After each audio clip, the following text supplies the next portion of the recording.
What's up, everybody? This is Fred Richani. I have right here on the line a very special guest. This man is an entrepreneur. He is an award-winning rep, manager, producer, you name it. He's got so many job titles, we can't even keep up. He's worked with some of the biggest names in Hollywood and the entertainment industry, including Spike Lee.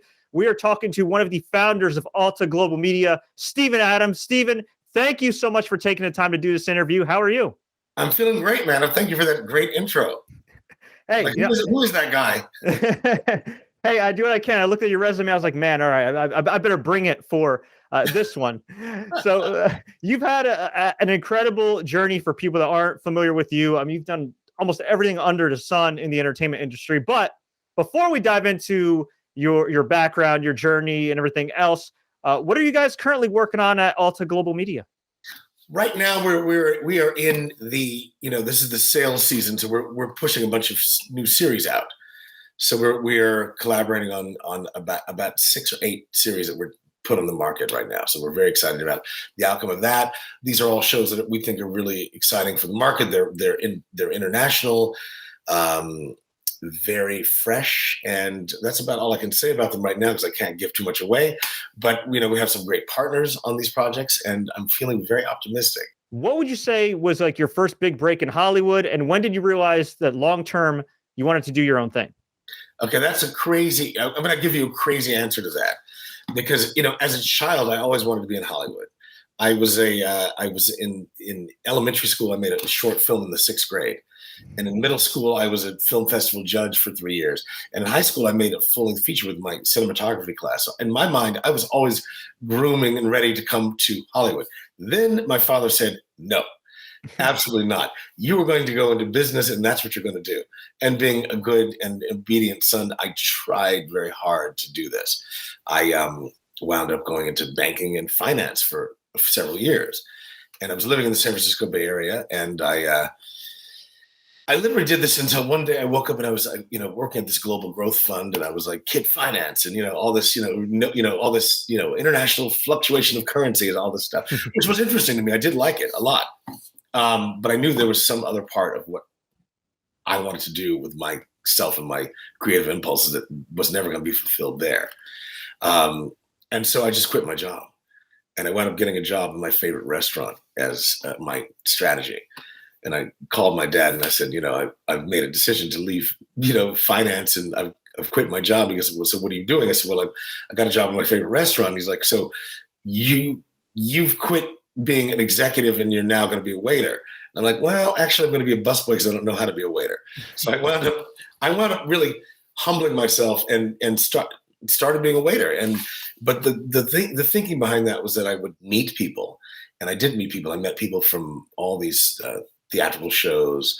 I met people who were stripping and people who were in rock and roll bands, and I got this weird little education, and I wound up finding my way to Hollywood, and that's what happened. So it was one of those crazy like rolls of the dice, and here I am. That's pretty amazing. We cover a lot of combat sports. I've interviewed a lot of wrestlers, and you'd be surprised like how many guys say, yeah, I broke into the business because I was a bouncer and somebody recognized me and liked my look, and I networked, and all of a sudden they hired me. And yeah, I mean, the rest is history. That's pretty crazy. So it's like you just have to crowd surf your way into your destination. Whatever's going to happen is going to happen.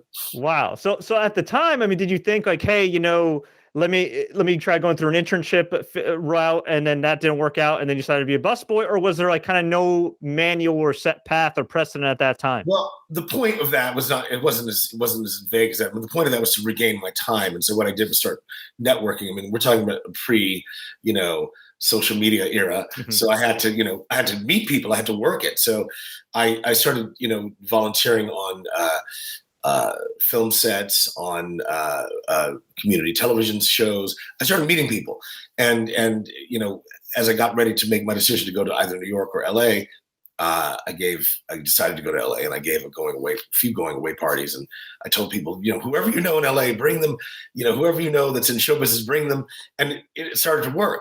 And this girl showed up at the party and said, I'm working in a casting office, and we know a lot of people. So when you come to LA, give me a call. And so I gave her a call, and 2 weeks later, I was working in a talent agency. So it just happened like that. So you worked at a talent agency. From what I understand, too, you were also an executive producer at a company that specialized in visual effects. Yeah, but well, the talent agency was my first job, my first real job in entertainment. I was there for 2 years, and then I got an offer to go work at a management company where I got to work with people like Lawrence Fishburne, Eric Stoltz, and Blair Underwood and David Caruso, people like that, Yeah. and that was pretty amazing. And then years later, I wound up working with the visual effects company in Paris. It's called Buff. You'll know their work from things like The Matrix. They invented the bullet effect, and Wow. they're pretty amazing. That's pretty incredible, and I believe they also worked on several other films like Green Lantern, Thor. The list kind of goes on and on. At that time when you were there, did you kind of realize that, wow, this whole superhero slash sci-fi genre is really growing? And could you foresee it growing the way it has up to this point, where not I only mean, now is it like a huge, expanding multiple franchises across Marvel, DC, etc., but the comic convention scene is just insane now. yeah, I mean, the interesting thing about it was that to back up a little bit, I got that job because I speak French, and I've always had an international aspect to my work. I represent, I've always represented or worked with or consulted with international companies and international talent. And so, and I used to bring people to the Cannes Film Festival and promote them and connect them to people from around the world. And that's how I got on the radar of this French VFX house. And they were like, you got to come do this for us. And, their work is legendary. I mean, if you've seen, for example, the latest Blade Runner, all that work in the casino is their stuff. All those holograms is theirs. They invented those crazy numbers on the Matrix movies and the bullet effect. I mean, they're tremendous. And, I didn't know anything about visual effects, but I wanted to take the leap into working on studio films. And it was a great point of entry. So I had to, again, humble myself and learn a whole new world of things I knew nothing about. I had a great eye for it, but I didn't have the vocabulary. I didn't understand the technical aspects or any of that. It was a whole new education. But once I kind of got it all together, I went out and landed a sequence on Avatar, and then we did half the effects on the original Thor. Great sequence in Life of Pi, Dark Knight, Dark Shadows, Green Lantern, Green Hornet. We had a hell of a run. And no, I mean, that was 13 years ago when I started. And it was already a big deal, but I didn't know, I don't think anybody knew that it was going to become like this omniverse that it is now. It's crazy. So would you say that, especially when it comes to the entertainment industry, you really got to get comfortable with the idea of being uncomfortable if you want to grow? I would absolutely agree with that. I think the biggest, if anybody tells you they're an expert, you might as well just turn your back on them, because all we can say is we have a lot of experience, but everything, because we're in a business that's kind of alive and it changes every 3 to 5 years, sometimes faster. You don't know what, you just have to take all your experience, your prior experience, and apply it to the new situation. 10 years ago, we weren't even talking about streaming networks, and now they're dominating, and, Netflix wasn't even occupying the sphere of a very short time ago. So we have to adjust to all that brings to the table now. And when did you decide to kind of strike out on your own, form Alta Global Media, which not only represents actors, but also specializes in marketing and in financing as well? I mean, it's certainly not a monolith. I mean, it's kind of like a mini empire. You're growing there and having a lot of success in recent years. When did you decide, you know what, now's the time for me? I have this contact space. I have all this knowledge. This is the time for me to strike out on my own.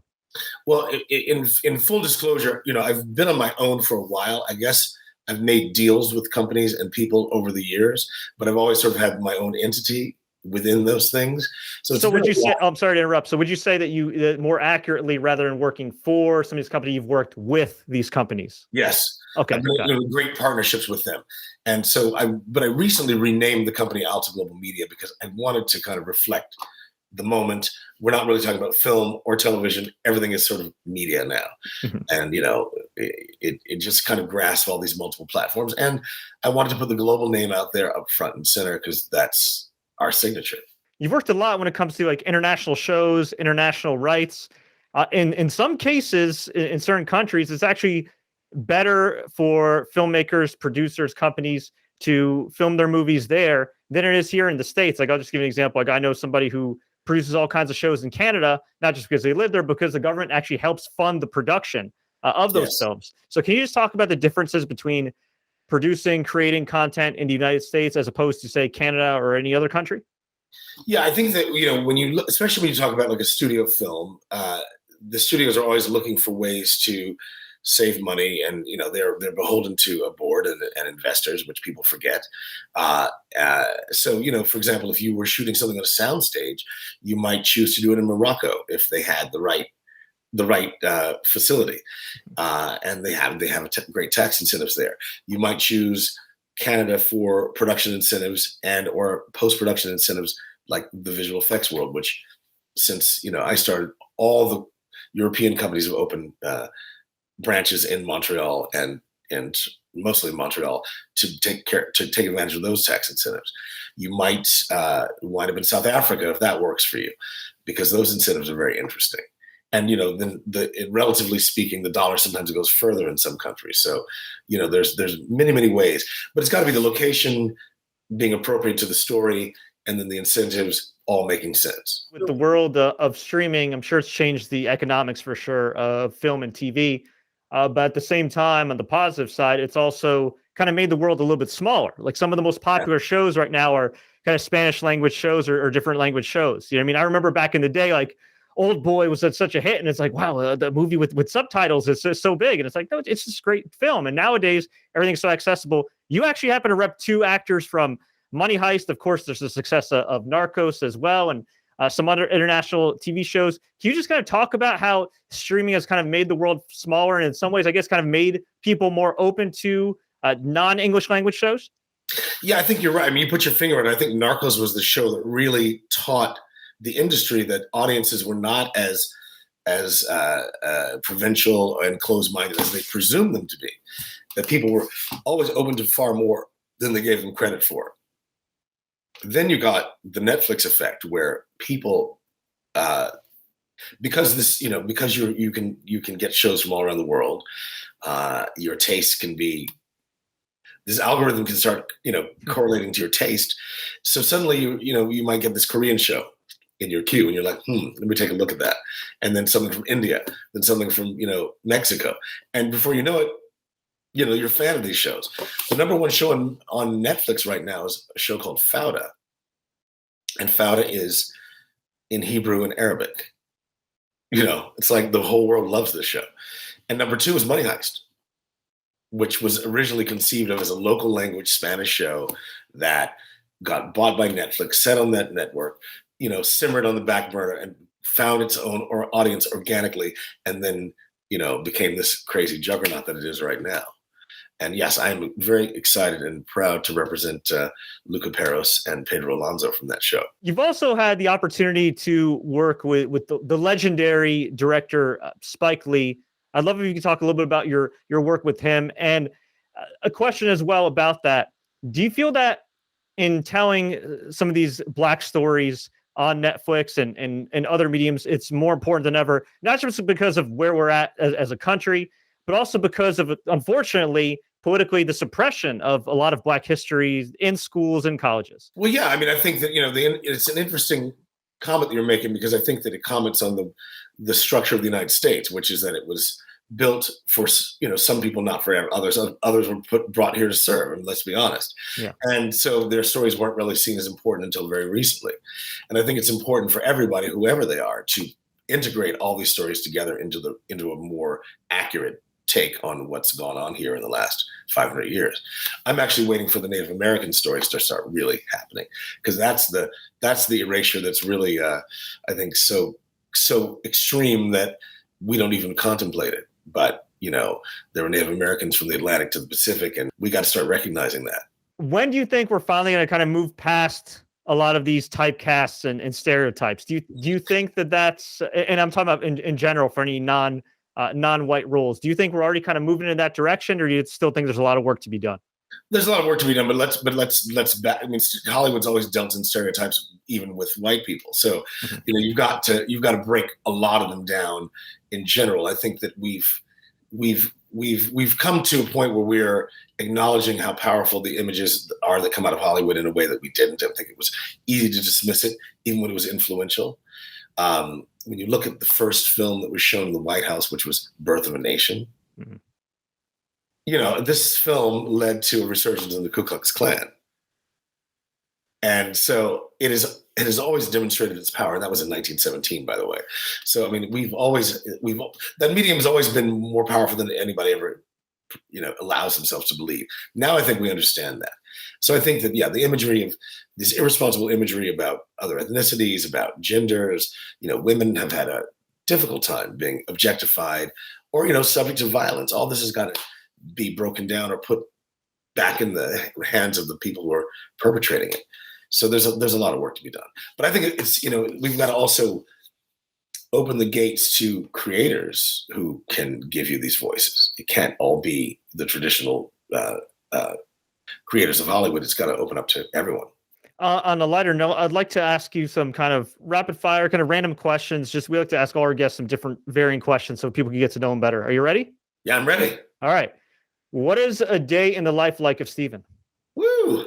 Too early and too late. What's your favorite part of the day? What's your most annoying part of the day? Well, I'm not a morning person, but I get up really early. So I would say the morning is probably my most annoying. Agreed. And what's the best part of your day?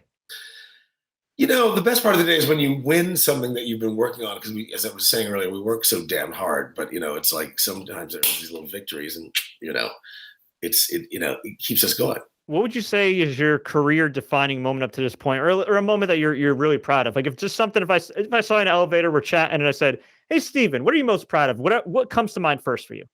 Well, I would say the first thing comes to my mind is the fact that I'm still here. So the endurance that it takes to stay in this business. But some great moments were like winning the Peabody for a Huey P. Newton story with Spike Lee. That was amazing. Walter Cronkite, who was still alive, gave us that award. Wow, that's goals. Crazy. That's fantastic. I knew it was crazy when it was happening. It wasn't like I had to look back. I'm like, this is surreal. That's some good life advice. Be present, especially when you're getting an award from Walter freaking Cronkite. I know. I'm like, wait, what? Because I bet some people don't know who that is, but you look him up. Mm-hmm. Yeah, you'll understand. Other than finance, was there any other direction you ever thought about taking had it not been for Hollywood? No, but the interesting thing is that the finance strand wound up being very important to me. I mean, my father was not all wrong. I mean, this is a business, right? And what I quickly realized is a lot of people waste time here trying to turn it into a fantasy, when in fact it's as much of a business as anything else. So you need to have the same rigorous mindset that you would if you were selling, telephones or cars. Everything needs to make sense, everything needs to make money, and everything needs to have a return on investment. So your mind's got to be on that point. So all those years actually helped me to, get my what together. You want to know your stuff before you get to the negotiating table, whether you're working for somebody, working with somebody, whatever the case may be. Sure. I mean, look, if you're let's say an independent film cost $1 million, right? And but you can't even handle your own finances, and you want someone to give you $1 million, you got to think about how they're going to look at you. And it's true. A lot of investors say, "Great, show me your personal finances." And if you're like, "Oh, I'm 50 grand in debt, and I've got bill collectors calling me," you're not a good risk. How are you going to handle $1 million if you can't handle, whatever you're handling right now? So I would say that for any aspiring filmmaker, get your act together. What would you say is your most awkward moment on the job? A moment you wish you could maybe take back, or that makes for a great story at parties. Oh God, there's probably so many of them. Well, early in my career, I went to a very fancy party and had probably too many drinks and wound up singing 5 songs. One would have probably, 5 drunken songs at a piano. And I won't tell you who was there because, I lived it down, but I'm just glad it didn't wind up on the internet. Let's put it that way. I learned my lesson.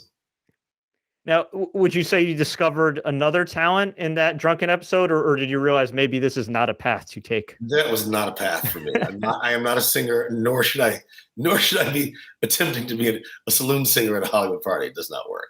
Can you tell us a little bit about Hollyshorts? Yeah, Hollyshorts is a 17-year-old film festival founded by Theo Dumont, my business partner, and Daniel Soul. And those two guys grew up together in Miami. and had a history of doing events together. And 17 years ago, started this film festival. Went from one day, it's now 11 days ordinarily. It now has almost 8,000 submissions a year. That is tremendous. Wow. Over the last 5 years, it's been Oscar qualifying. So you have just the creme de la creme of filmmakers submitting. We've had, in the last 5 years, we've had tons of nominees and winners. So it's also made the alumni of the festival, it's a very prestigious group to be in, because you are in the company of or are actually an Oscar nominee or a winner. And a lot of these people have won other awards as well. So it's kind of becoming, as we're moving into year 6, it's kind of becoming this crazy little winners club. It's awesome.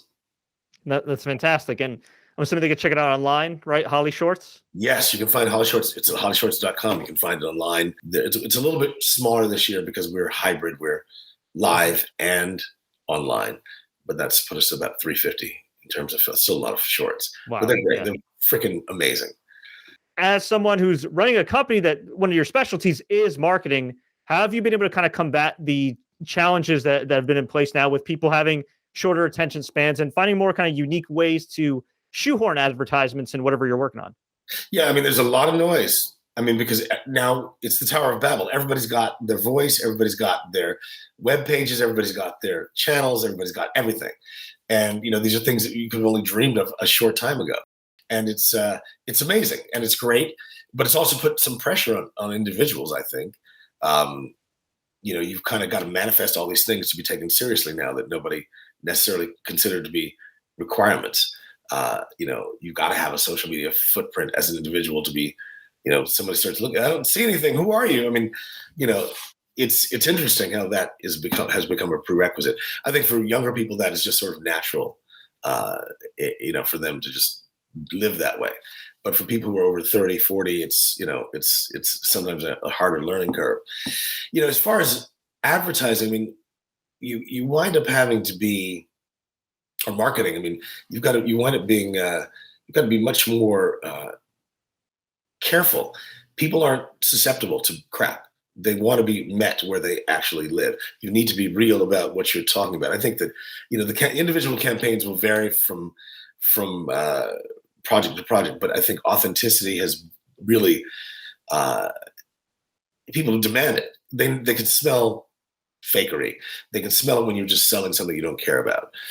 You got to just make a virtue of whatever it is you're dealing with and tell the truth and say, these are the good parts and that part's not so great. But you might have fun watching it, So I think, honesty has really become a good thing. It's kind of leveled big campaigns. People get, you're full of shit. Sorry, I said that word. Okay. You're not, I'm not buying this.